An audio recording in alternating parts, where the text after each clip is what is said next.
Okay, here's my bike check. It's, my Eastern Cobra. I got it in a tube in here, so hold on.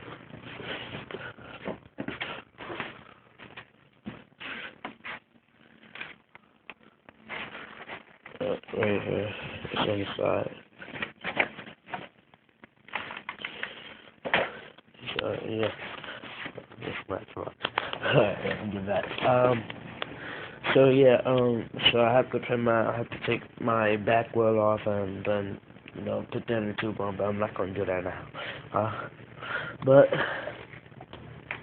just want to tell you that, well, I don't have a lot of new parts. I got a couple, like, really a couple too. So,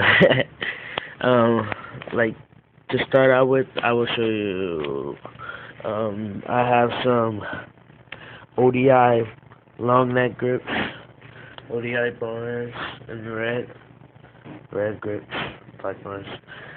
I have a stolen, Thermalite pivotal sheet in red, kind of look orange, but it's red.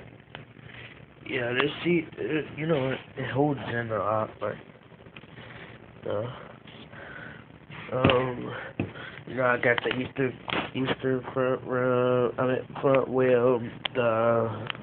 I forgot what back wheel is that, I forgot. So, yeah, I got me some animal stickers, some dance comp stickers. I painted my bike black, my spray paint. So if anybody lives in Elizabeth, New Jersey, please hit me up. I'm pretty good, I can 180, 360. Learning how to tail whip, so yeah. Alright, that's my bike check.